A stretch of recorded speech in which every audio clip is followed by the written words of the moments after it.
En Harper House, una vela seguía ardiendo donde ninguna mano podría haberla encendido, un retrato escondido observaba desde el ático y un himno se tocaba desde una vieja caja de música. Cuando un extraño hereda y una joven cae al lado de esa llama constante, la señorita Marple se da cuenta de que el pasado no está terminado, solo ha comenzado a hablar. La muerte de la señorita Eleyanena Harper pasó por el pueblo de Charleywood como una brisa sobre un estanque fijo, notable, conmovedora, pero dejando poco a su paso. No hubo enfermedad prolongada, ni vigilias ni adiós. Una mañana, sus cortinas se mantuvieron un poco más largas de lo habitual, y al mediodía el médico había certificado lo que parecía inevitable para quienes la conocían. Había fallecido silenciosamente mientras dormía, sola en su casa cuidadosamente ordenada en Sycamore Lane. En vida, la señorita Harper había ordenado un cuidadoso respeto, nunca cariño, de sus vecinos. Como la exmaestra principal del seminario de chicas de St. Weed, había llevado su severidad a la jubilación, con sus manos enguantadas y la mirada afilada, tanto en su identidad como en sus cuellos de encaje perfectamente planchados. Asistía a los servicios dominicales con regularidad, mantenía una correspondencia estricta con solo 2 relaciones notables y daba generosamente, pero nunca extravagantemente, al mantenimiento de la parroquia.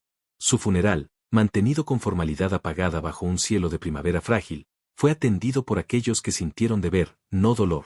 El vicario habló de disciplina y legado, de una mente que no se balanceaba fácilmente, mientras que el organista, el señor Basil Kent, ofreció una interpretación temblorosa de Permanece conmigo. Pocos se demoraron después de la bendición final, y menos todavía hablaron de Eleyanena una vez que habían regresado al silencio de sus propias salas de estar. Y, sin embargo, algo en Charleywood parecía contener la respiración aún, como si la difunta señorita Harper hubiera dejado un susurro que se negó a morir. 3 días después del funeral, Mary Tresgell, la doncella de la señorita Harper durante 12 años, regresó a la casa para completar la ronda final de deberes antes de la inspección del abogado.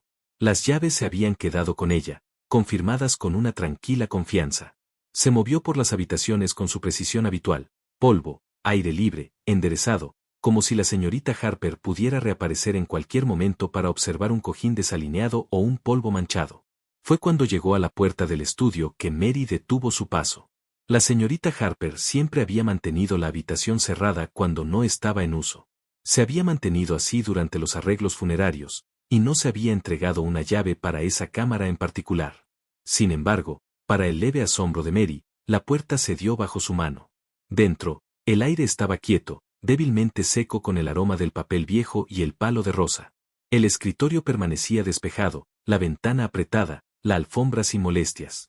Pero allí, sobre la pequeña mesa cerca de la silla de respaldo, se encontraba una vela alta de cera de abejas, su llama dorada parpadeando con una insistencia constante. La cera derretida se acurrucaba suavemente por la base, sin embargo, ningún humo salió de la mecha. Mary se quedó muy quieta. Ella no había entrado en esta habitación desde antes del fallecimiento de la señorita Harper. Estaba segura de eso. La puerta había estado cerrada. Nadie, ciertamente nadie con negocios allí, había cruzado ese umbral. Y, sin embargo, la vela se quemaba, desafiando la lógica y la rutina, como si fuera testigo de algo tácito.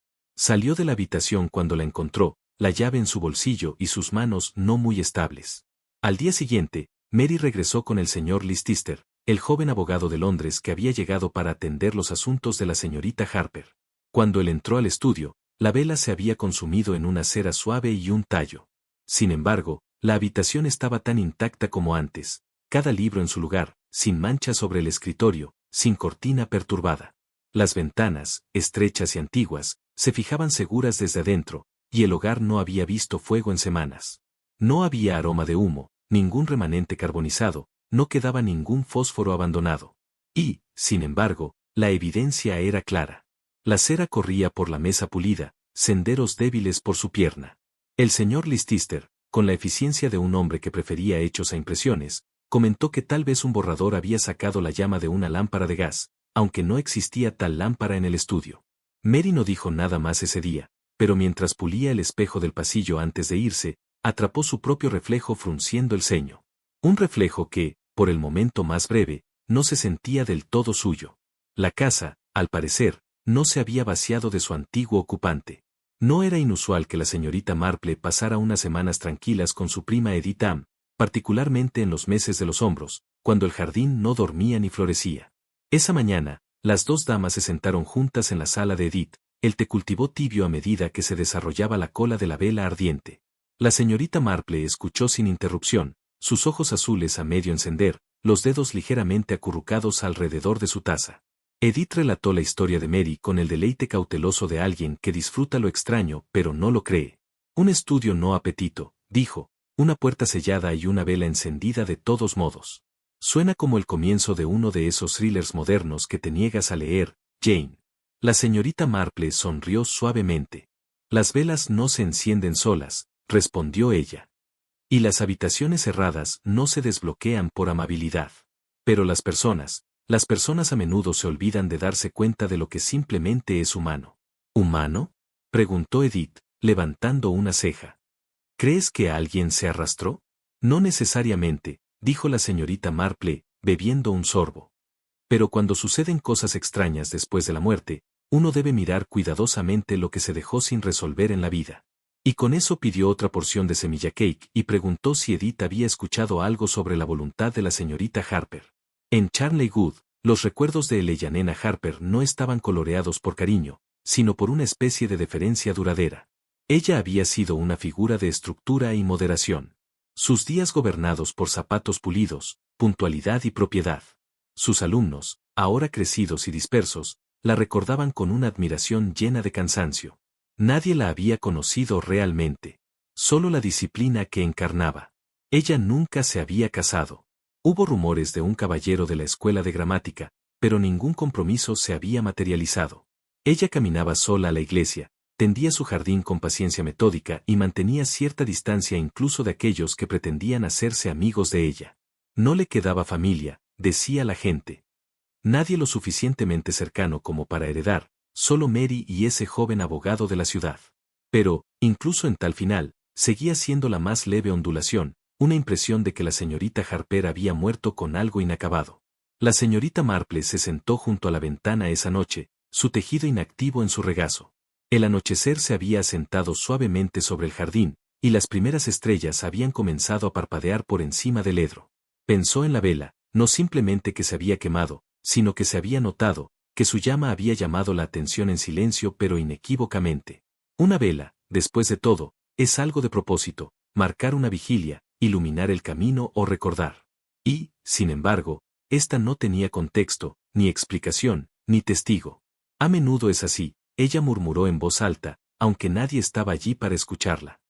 Dejamos señales atrás, símbolos, gestos, y confiamos en que alguien podría entender lo que estábamos demasiado orgullosos o demasiado asustados para decir. Ella recogió sus agujas nuevamente, pero su mente permaneció en otro lugar, la vela que sabía había hablado.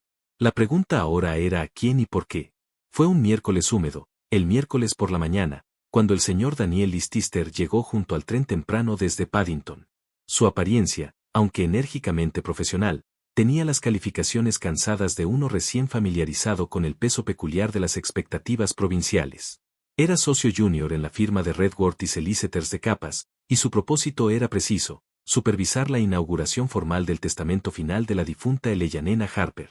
Los aldeanos, siempre en sintonía con asuntos de sucesión y propiedad, notaron la crujiente de su traje, el cuidado con el que desplegó su correspondencia y la exactitud de su manera.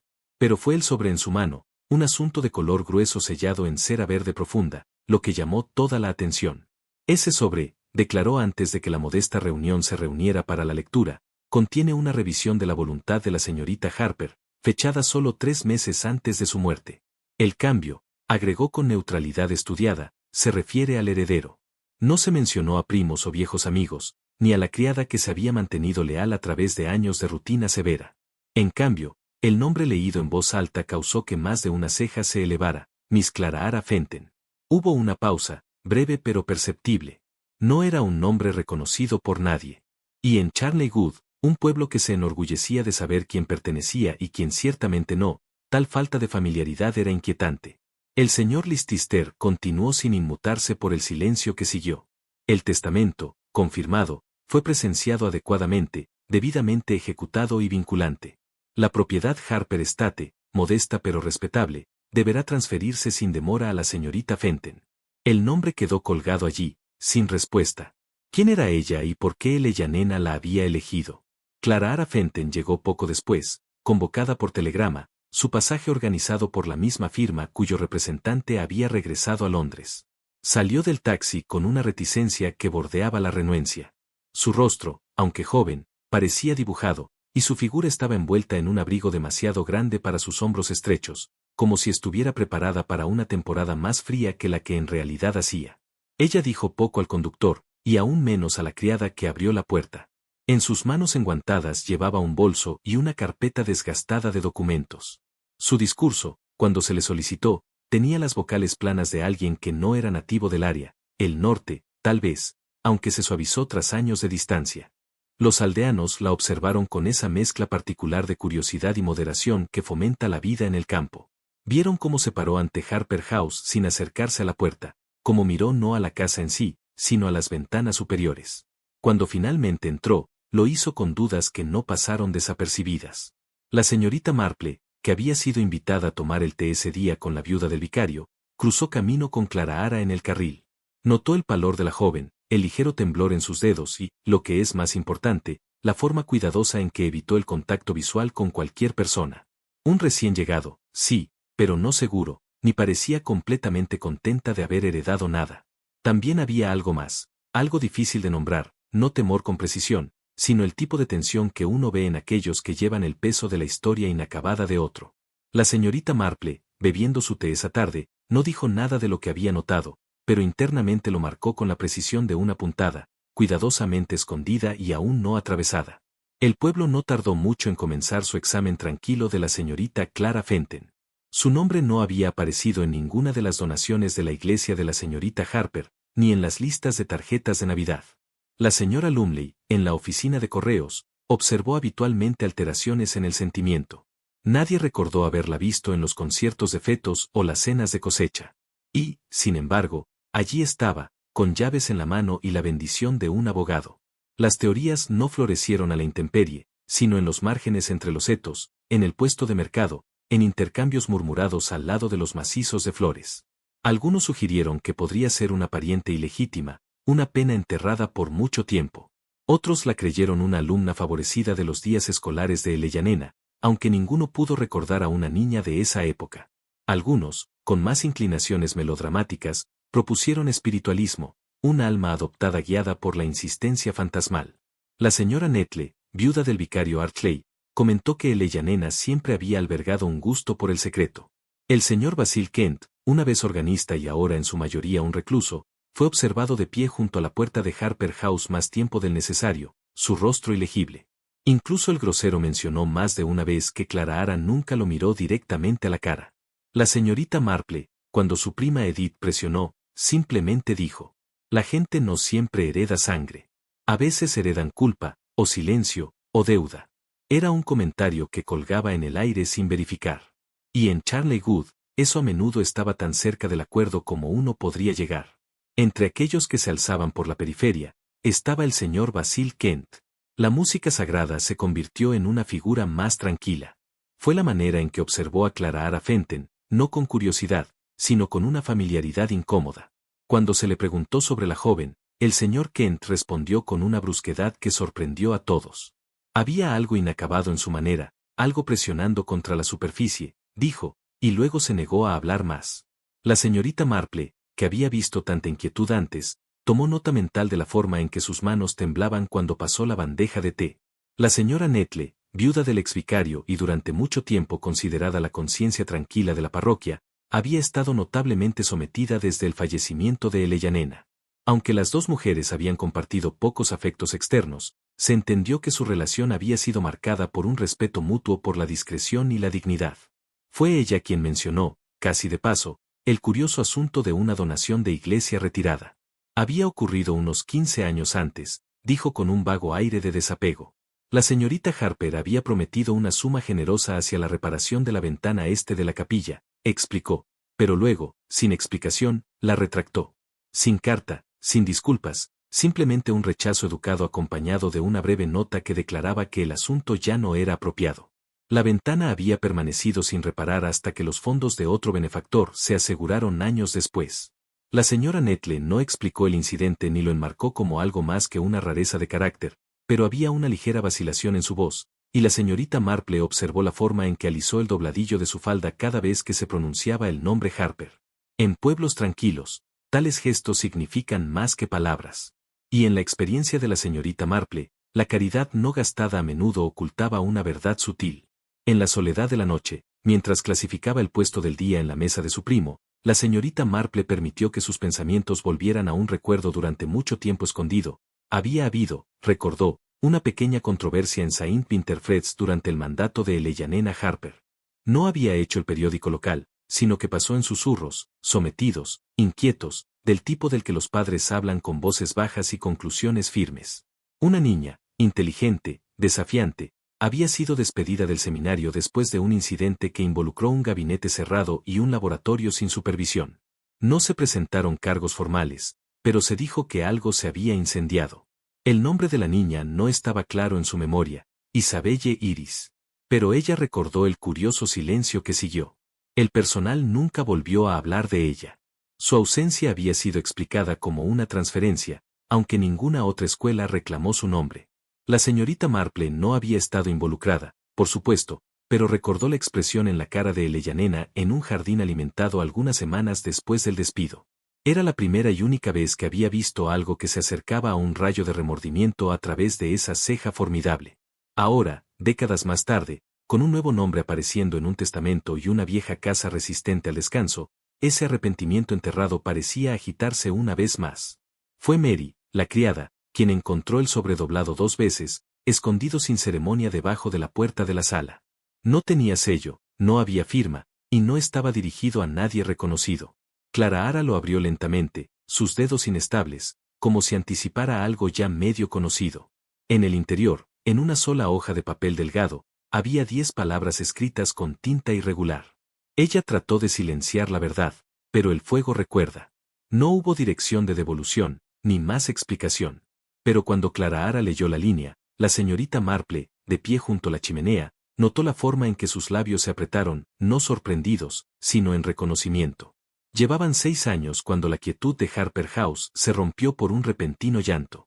Mary, atendiendo a la plata en el salón, dejó caer una bandeja de cucharaditas cuando el sonido la alcanzó, afilado, sorprendido, luego cortado abruptamente. Corrió por el corredor y encontró la puerta del estudio cerrada, aunque estaba segura de que había sido cerrada esa mañana. En el interior, Clara Ara yacía colapsada junto al hogar, una mano enguantada colocada contra el piso pulido, la otra se acurrucó libremente alrededor de una botella vacía con la etiqueta de un sedativo suave. Pero fue la vela la que realmente la enfrió. Allí estaba, alta, dorada y ardiendo una vez más. Esta vez no solo un trozo de cera, sino completamente formada, su llama se balanceaba con una estabilidad sin aliento que desafiaba el creciente borrador. La cera había comenzado a gotear, acumulándose cuidadosamente en el borde de la mesa. Mary pidió ayuda, y dentro de media hora Clara Ara había sido trasladada a la habitación de invitados, su respiración poco profunda, su tez inquietantemente pálida. El doctor Barbeton llegó con una expresión predecible, examinó al paciente y declaró el episodio una probable combinación de fatiga, nervios y mal juicio. No se hizo ningún daño real, murmuró, aunque evitó mirar demasiado tiempo a la vela que todavía ardía en el estudio.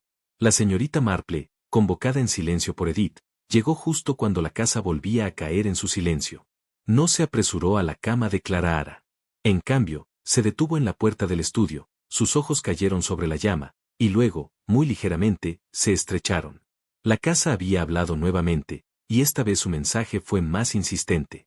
El inspector Graves, un hombre no conocido por sus fantasiosas inclinaciones, fue convocado esa misma noche. Llegó con el heredero, alguien más acostumbrado a los cazadores furtivos y disputas parroquiales que a episodios misteriosos que involucraban a mujeres jóvenes y velas antiguas. Aún así, escuchó atentamente mientras Mary contaba el descubrimiento, asintiendo sin comentarios y anotando notas ocasionales en un cuaderno bastante maltratado. Al examinar la escena, se dio cuenta de la botella de sedativo, medio vacía, y el cajón abierto al lado del escritorio. No hubo signos de entrada forzada, ni huellas en la alfombra, y no había indicios de que se hubiera tomado o perturbado nada. Las ventanas todavía estaban sujetas, las cortinas intactas. Las chicas cansadas, concluyeron después de hablar brevemente con el doctor Barbeton, se mudaron a una casa extraña, un entorno inquieto. Podría haber tomado más de lo que ella se dio cuenta. Habló amablemente, como si estuviera razonando con el hogar en lugar de investigarlo. La vela, sugirió, probablemente había sido encendida antes y olvidada en la confusión. La señorita Marple, que había permanecido junto a la mesa del salón durante su visita, no hizo objeciones, pero su expresión, en silencio y compuesta, traicionó ninguna de las fáciles aceptaciones que colorearon el tono del inspector. El informe oficial, sin duda, reflejaría la interpretación más suave, pero la señorita Marple sabía, por larga experiencia, que las apariencias eran lo primero que uno debería cuestionar, y que una vela que quedaba ardiendo bajo el ojo de nadie rara vez significaba lo que parecía. Por la mañana, Clara había recuperado la conciencia, aunque sus pensamientos entraban y salían con una suavidad desconcertante. Cuando se le preguntó qué había sucedido, luchó por encontrar las palabras. Su voz, delgada y rasposa, no llevaba nada de la asertividad que había demostrado a su llegada. En cambio, habló como si narrara un recuerdo medio formado. Había ido al estudio, dijo, con la intención de encontrar un cuaderno que la señorita Harper había mantenido junto a su escritorio. El aire, recordó, estaba inusualmente quieto.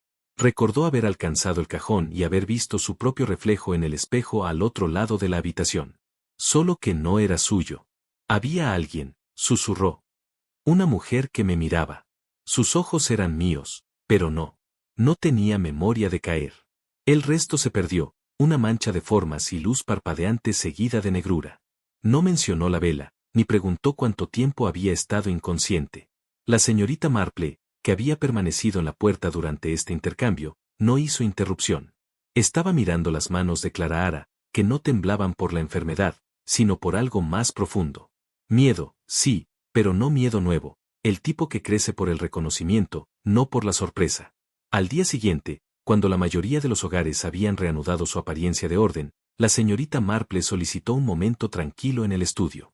Se le concedió sin dudarlo, aunque Mary, todavía pálida por los eventos de la noche anterior, permaneció cerca del pasillo con pasos inquietos. La señorita Marple se movió por la habitación, no sin rumbo, sino con una economía deliberada. Sus ojos cayeron sobre la mesa donde se había quedado la vela. Hubo cera ciertamente, seca y agrietada, pero sin fósforos, sin mecha quemada en la bandeja debajo. El candelabro en sí no tenía manchas, ni siquiera el rastro más leve de hollín.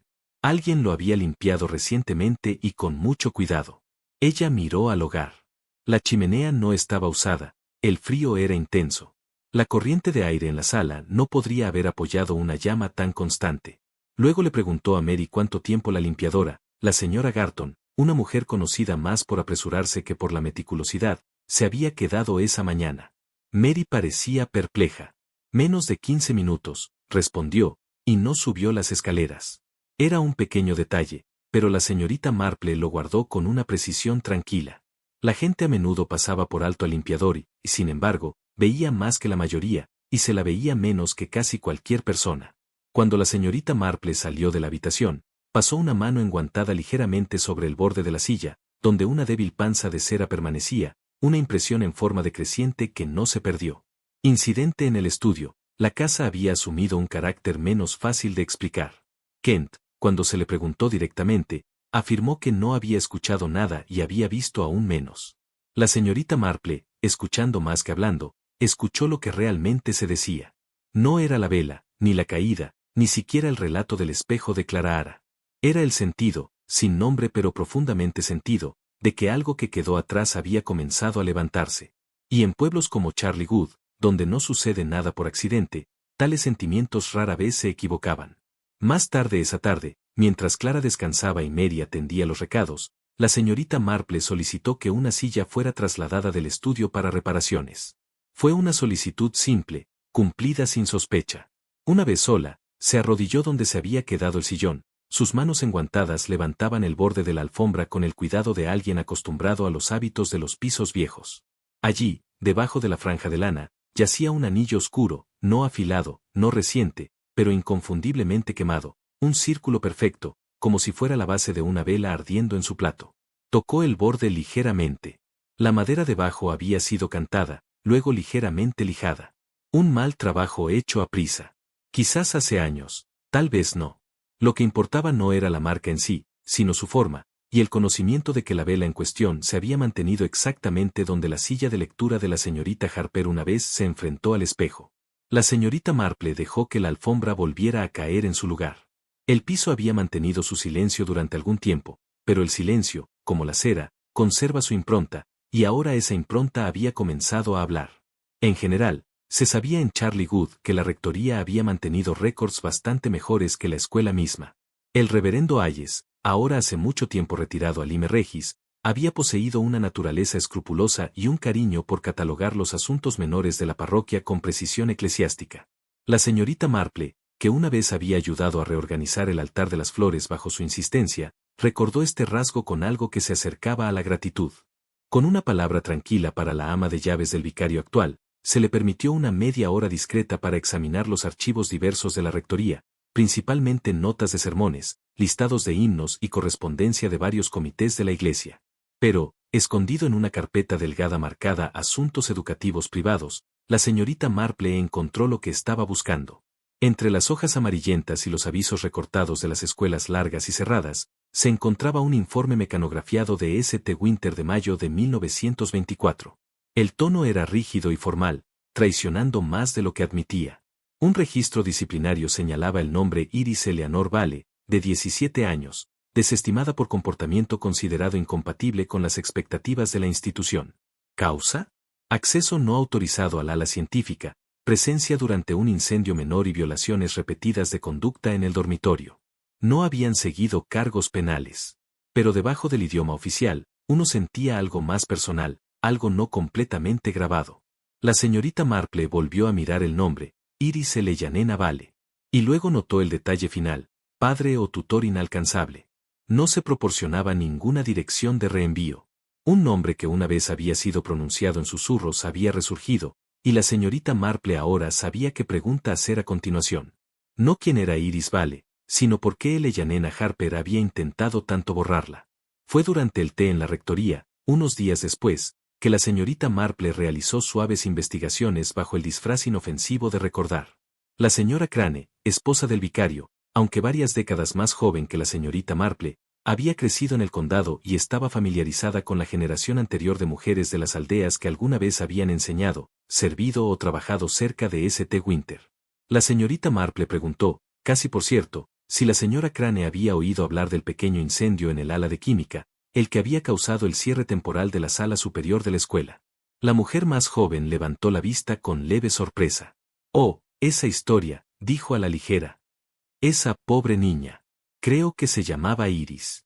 Inteligente como cualquier cosa, pero orgullosa. Demasiado inteligente para su bien. Creo que mezcló algo que no debería tener, o eso fue el cuento.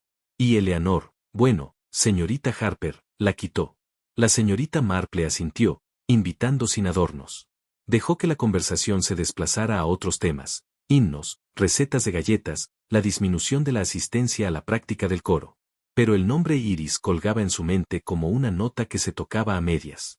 Más tarde, caminando a casa, más allá del seto, pensó en la forma en que la señora Crane había dicho retirada. No expulsada, no despedida. Remota. Tenía el aire de algo quirúrgico, sin rastro, que para la forma de pensar de Marple siempre era una señal de que quedaba algo por descubrir. En las semanas posteriores a la partida de Iris Vale de St. Winterfreds, la manera pública de Eleanor Harper permaneció sin cambios. Pero debajo de la compostura, se había producido un cambio. Uno lo suficientemente sutil como para eludir a la mayoría, aunque no a todos. La señorita Marple, que había asistido al mismo festival de la cosecha el año del escándalo, recordó la lectura del sermón de Eleanor, entregado sin problemas.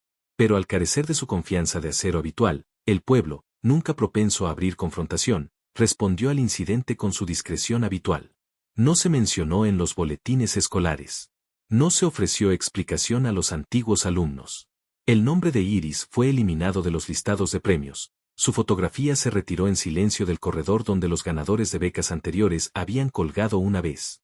Sin embargo, su ausencia permaneció en silencio, como un borrador que se niega a sentarse, y Eleanor, aunque externamente intacta, parecía retirarse más en sus rutinas. Su presencia se volvió más rígida, su tono, más recortado.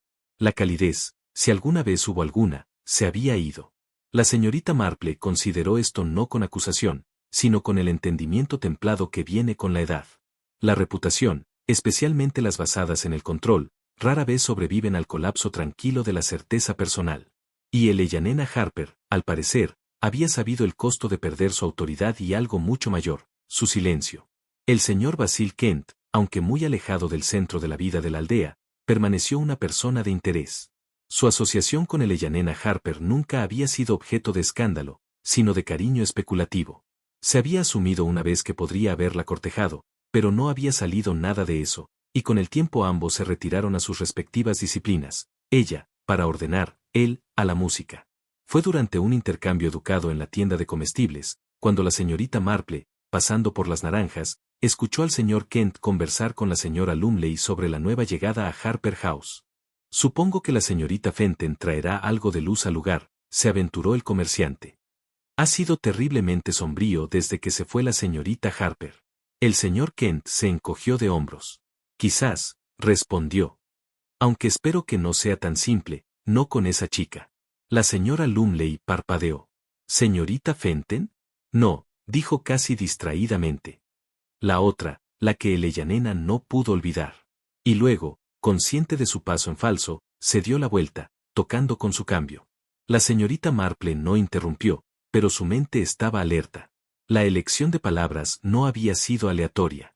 La gente no olvida lo que no los ha tocado, y Eleyanena Harper, al parecer, había sido tocada más profundamente de lo que nadie había supuesto.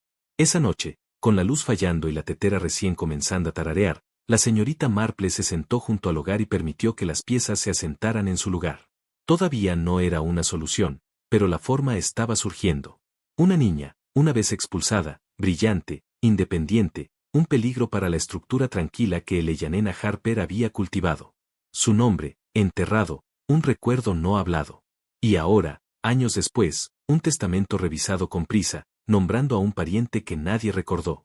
La señorita Marple aún no creía que Clara Fenton fuera Iris Vale, pero sospechaba que Eleyanena, cerca del final de su vida, había comenzado a sentir el peso de lo que había ido sin reconocer. Quizás no culpa, porque Eleyanena nunca fue una mujer para confesar irregularidades, pero la responsabilidad, tal vez la necesidad de ofrecer algo a través de la expiación. Y, al hacerlo, había agitado el pasado que había tratado de contener. La señorita Marple bebió su té lentamente, una vela se fue apagando en una habitación sellada, un nombre susurrado en tinta, y ahora el sentido inconfundible de que alguien más había, alguien que deseaba silenciar, no reconciliarse. Algunos gestos buscan perdón, otros encienden consecuencias. Era una mañana tranquila cuando la señorita Marple preguntó inocentemente si la ropa de la habitación de la señorita Harper había sido inspeccionada adecuadamente.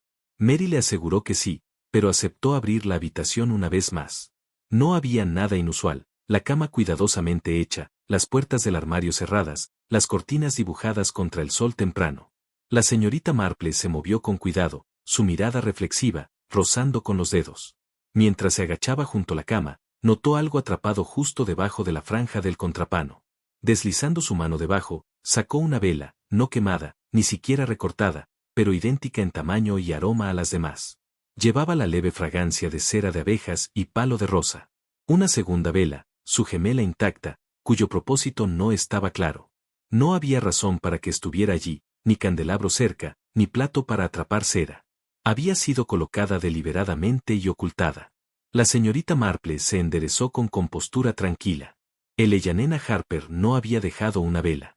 Ella había dejado varias. Y ahora, la pregunta avanzó, pesada e ineludible, ¿qué verdad había querido iluminar? ¿Y por qué se había detenido de dejar que la llama la alcanzara? La ausencia fue notada por primera vez por Mary, quien encontró la puerta del dormitorio de Clara abierta, y la cama sin aliento. Su abrigo se había ido, al igual que la modesta maleta que había traído de la estación. La casa, tan recientemente perturbada por las velas parpadeantes y los sueños inquietos, ahora parecía más tranquila que antes, pero no pacíficamente. No había nota, no quedaba ningún mensaje apresurado o formalidad, simplemente la quietud de una presencia retirada. En la oficina de correos, no se había enviado un telegrama. En la posada, no se había tomado ningún espacio. Nadie había visto abordar el tren temprano, y el taxista no informó ferias de la casa esa mañana. Clara Fenton había desaparecido en los estrechos pliegues del campo, sin dejar nada más que el débil olor de lavanda en una almohada y un conjunto de llaves que quedaron puntiagudas en la mesa del salón. La señorita Marple, al ser informada, simplemente dobló las manos y pidió té. No era preocupación lo que arrugaba su frente, sino algo más frío, confirmación. Por la partida de Clara Ara, de repente, aunque lo fue, no tenía la marca del miedo, sino de la vergüenza. Una desaparición de este tipo, tranquila, sin despedidas, sugería una decisión alcanzada en soledad, tal vez lamentablemente, pero con resolución. Y sin embargo, la historia no había cerrado. En todo caso, la ausencia dejó una presencia más profunda, como si Clara Ara hubiera rozado demasiado cerca de algo que no estaba destinado a ser descubierto, y la casa, ofendida por la intrusión, había exigido su silencio.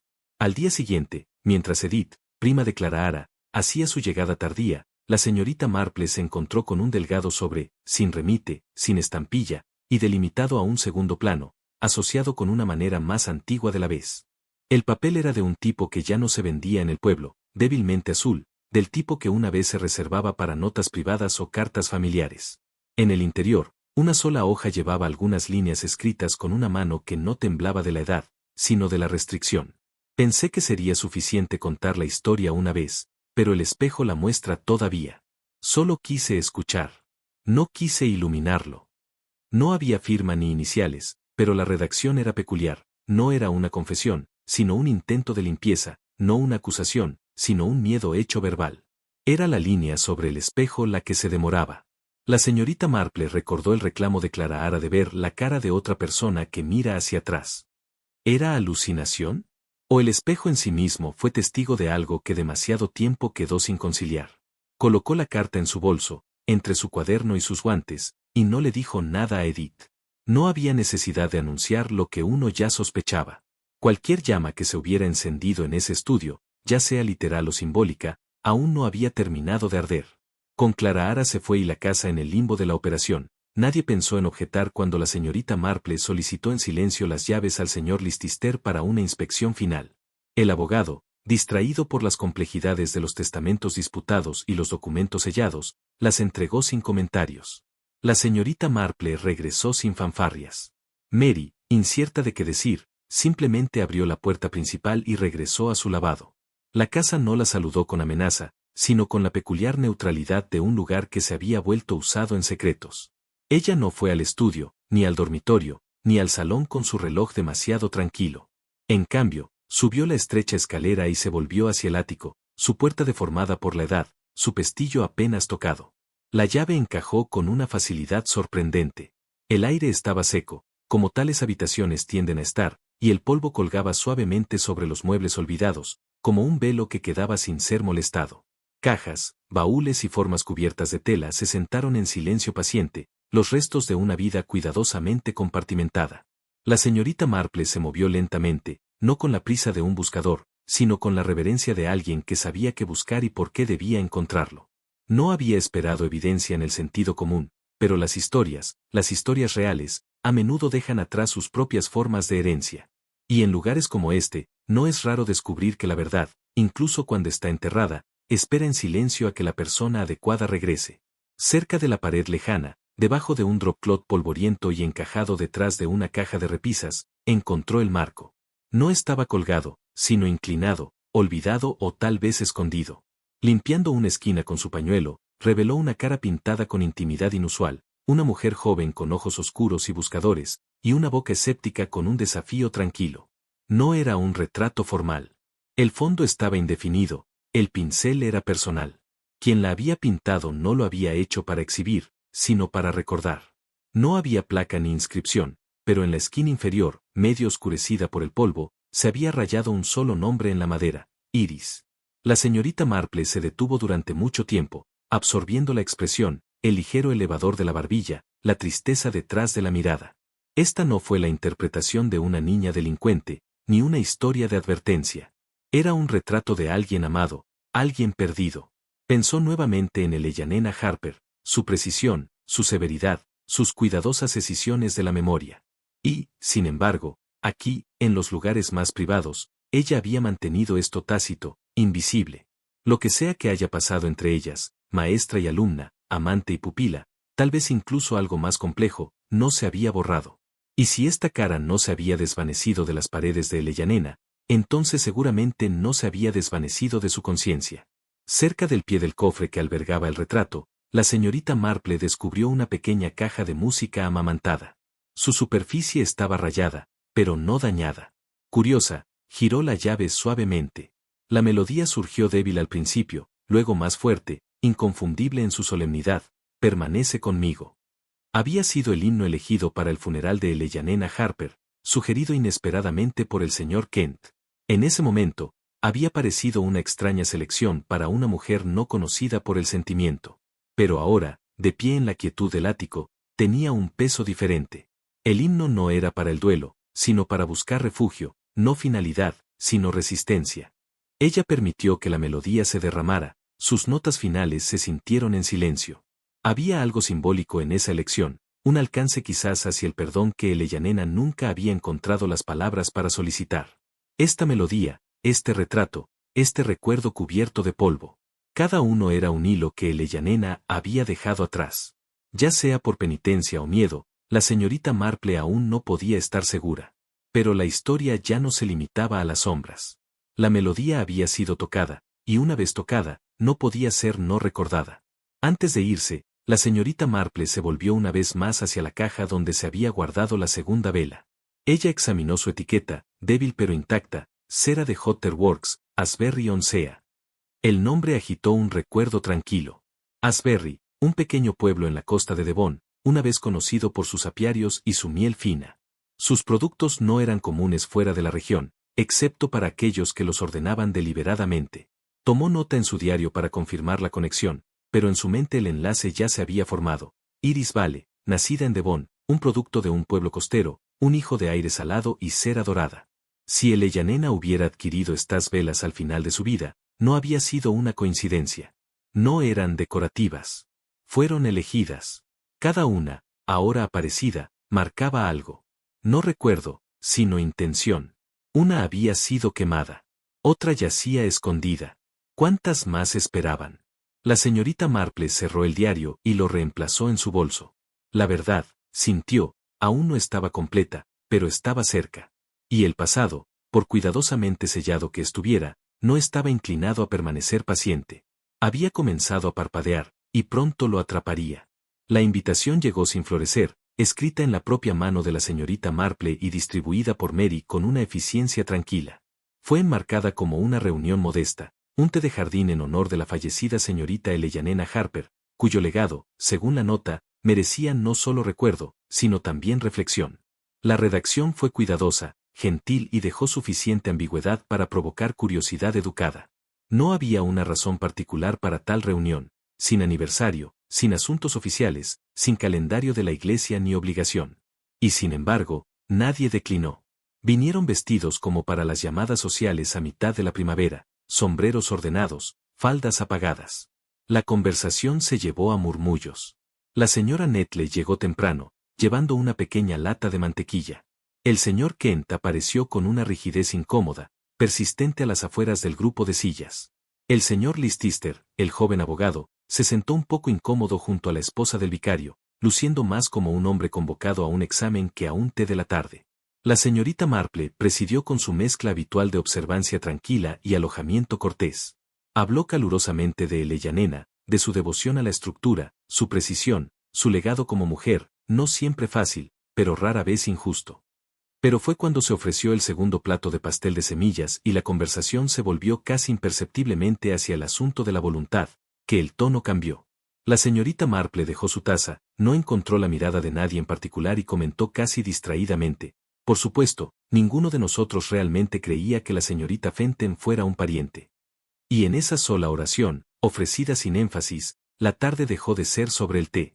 El silencio que siguió no estaba conmocionado, sino tenso con la realización. La señorita Marple continuó, su voz ligera, su dicción sin prisas.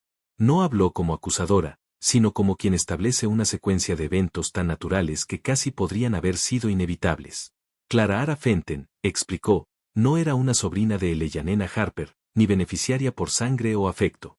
Su nombre, su fondo e incluso su comportamiento habían sido diseñados con un propósito singular. Era, en verdad, una actriz de capacitación modesta y empleo limitado, recomendada por un conocido para un cliente en busca de alguien plausiblemente frágil y suficientemente olvidable. Su propósito había sido sencillo: aparecer, aceptar la herencia y desaparecer en silencio una vez que la finca hubiera sido transferida. Que hubiera permanecido más allá de los días designados, que hubiera sufrido un colapso en el estudio, no había sido parte del acuerdo. ¿Pero por qué?, preguntó la señora Lumley débilmente, como si la respuesta pudiera deshacer una lógica interna de decencia. La señorita Marple no respondió de inmediato. En cambio, se dobló las manos y dijo: porque alguien estaba asustado. Porque la verdad, cuando comenzó a agitarse, amenazó con desentrañar una mentira que había sido cuidadosamente atendida durante más de 20 años. Luego se volvió directamente hacia la señora Netley y dijo: y porque la persona a la que la herencia se debía realmente ya había vivido entre nosotros durante un tiempo, paciente, y no sin cierta gracia. Estaba mirando la expulsión, pero como una mujer que entendió que las velas pueden ser jadeadas. La señorita Marple inclinó su cabeza: reconocimiento. Conversación de vuelta, no para culpar, sino a la intención. Creo, dijo suavemente, que Eleanor Harper, en sus últimos meses, reconoció lo que se había hecho y trató de encontrar una manera de deshacerlo. Habló de la voluntad revisada, hecha en secreto, y de las velas, elegidas no para la luz, sino por su significado. Cada una es una marca, una confesión, tal vez un monumento conmemorativo, ciertamente. Símbolos que dejó en las habitaciones que una vez gobernó con precisión. Ahora, en la transformación de los monicados, el ático tocaba un himno para el refugio en lugar de la ceremonia, un reconocimiento que no tenía amargura. En su tono suave y sin aliento, giró el asunto hacia las velas, deliberadas, no decorativas, en las habitaciones donde se había producido algo o donde se había enterrado algo, una especie de ritual. Inmediatamente, con su gemelo, la señora Netley miró su regazo, inmutada. Desde los guantes y la despedida, dio un paso hacia la puerta del jardín y perdió el equilibrio. Imposible de imaginar, una vela. Abrió los ojos. La esposa del nuevo cura. Ella, o al menos perdonó su ausencia, dudaba cualquier participación en el colapso de Clara Ara. Una pulsión, un eco de impotencia de una época en la que su voz no había significado nada. La señorita Marple escuchó sin interrupciones. La creyó, no porque la confesión fuera convincente, sino porque carecía de todas las defensas habituales de la culpa. La señora Netley había llevado una carga durante décadas, pero no se había convertido en resentimiento. Simplemente se había asentado, como el polvo, fino y paciente, esperando que la verdad se moviera nuevamente.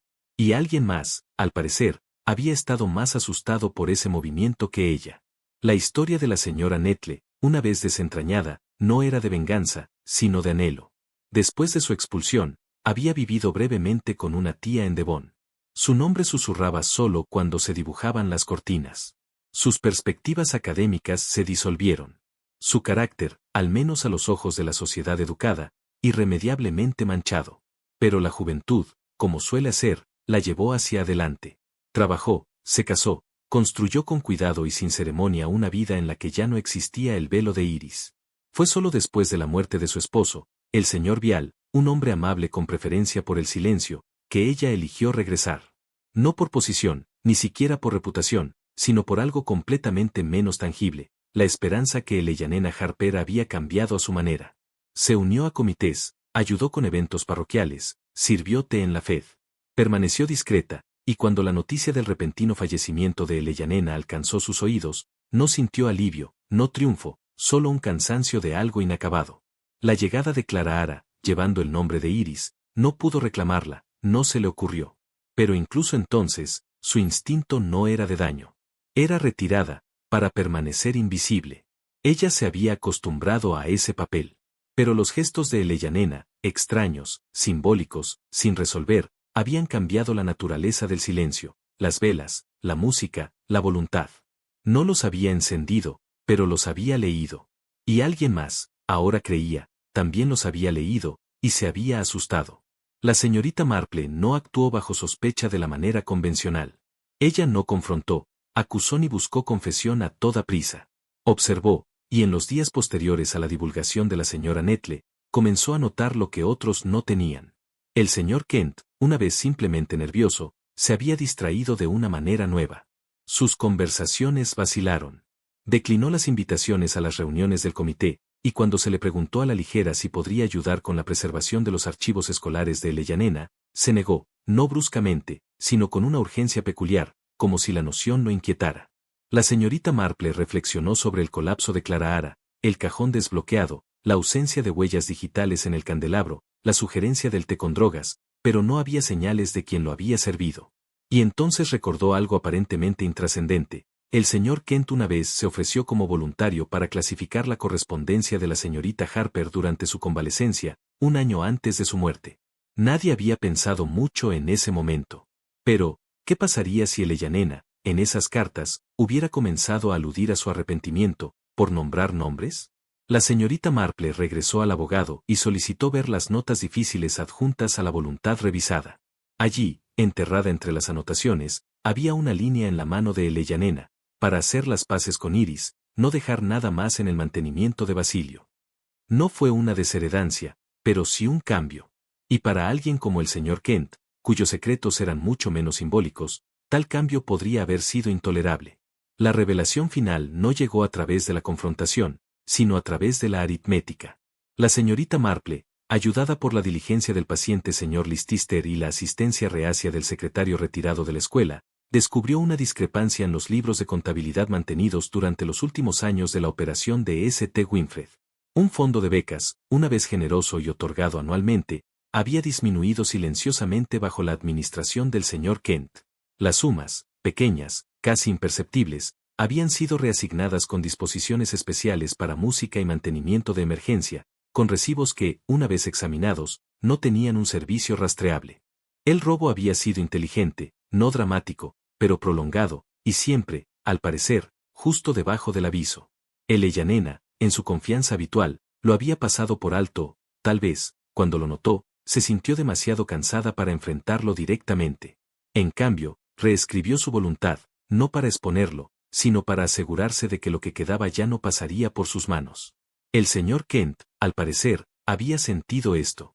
La llegada de Clara no lo había asustado por quien era ella, sino por lo que representaba, el regreso de Iris, la ruina de la mentira, la presentación de las viejas cifras rayadas en los libros de contabilidad que pensó enterrados. La vela en la habitación de Clara no había sido una advertencia, sino un silenciamiento. Las drogas, no letales, pero lo suficientemente fuertes como para retrasarla. La esperanza, tal vez, era que ella se fuera. Pero no lo hizo. Y ahora, tampoco él. Cuando se enfrentó, el señor Kent no protestó. Simplemente se quedó muy quieto, con las manos dobladas y la mirada fijada en algún lugar más allá de la ventana. La confesión, cuando llegó, fue delgada y deliberada. No habló de odio, sino de necesidad. Lo tuve una vez, bien justificado, dijo. La escuela había necesitado reparaciones. El programa de música merecía supervivencia. Pero, con el tiempo, las justificaciones se desvanecieron, y lo que quedó fue el hábito. El cambio de Eleyanena hacia Iris lo había aterrorizado. No por sentimiento, sino por consecuencia. Había mantenido secretos en cajas polvorientas. Ella había comenzado a desbloquearlos. Las velas, la señorita Marple ahora entendía, habían sido el lenguaje de remordimiento de Eleyanena. Una en el lugar donde Iris podría encontrarla, otra, quizás, para el retrato que había mantenido, un tercero para Clara, como lo era. Pero no todas las llamas estaban destinadas a arder. La vela final, acortada, carbonizada, encontrada en la bolsa de la señora Netle, no había sido la de Eleyanena. Había sido la de Kent. Y esa no había sido encendida para honrar o recordar. Había sido encendida para extinguir. El señor Kent fue tomado en silencio, sin espectáculo. Los aldeanos, practicados durante mucho tiempo en el arte de la respuesta medida, hablaron de su partida con la reverencia silenciada reservada para aquellos que habían fallado, pero no violentamente. Esa noche, mientras el anochecer se acurrucaba a lo largo de los bordes de Harper House, la señorita Marple regresó una vez más al estudio. La puerta, por primera vez desde la muerte de Eleyanena, se quedó abierta. No había vela, ni aroma a humo. El aire estaba quieto, pero ya no era resistente.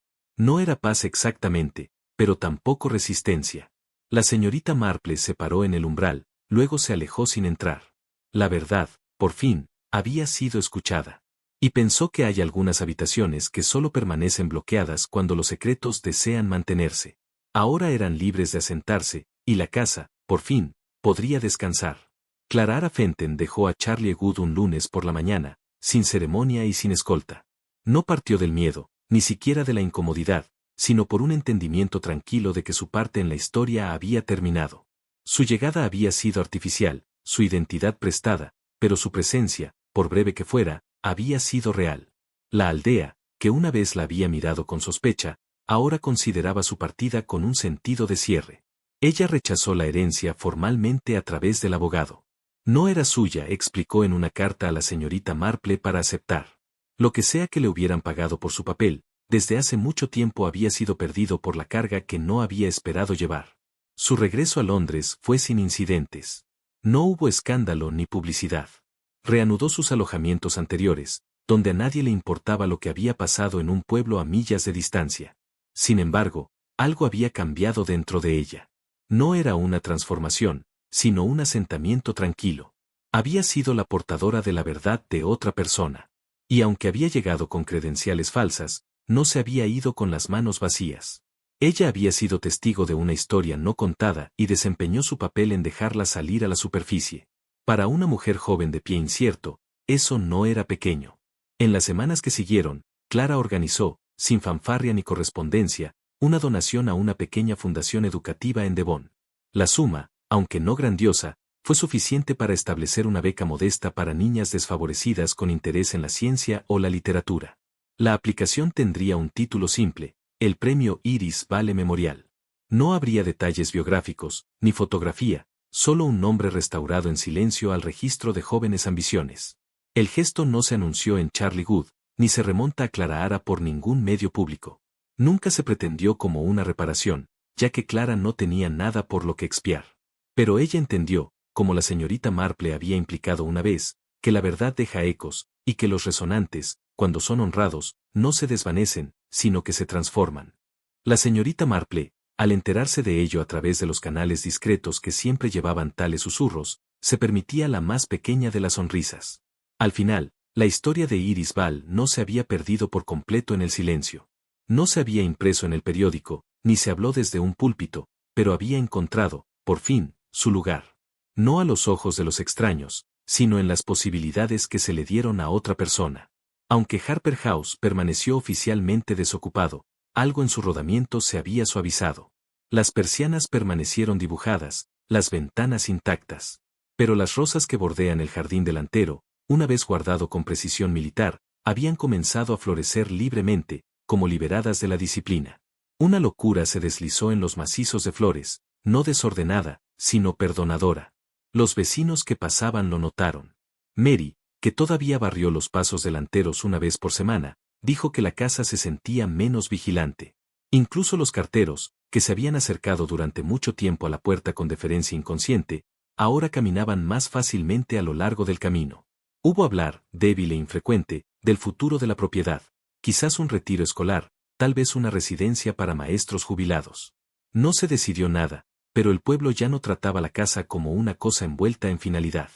Harper House nunca había sido un lugar de alegría, pero ahora ya no era un lugar de resistencia. Había mantenido sus secretos con fuerza durante años.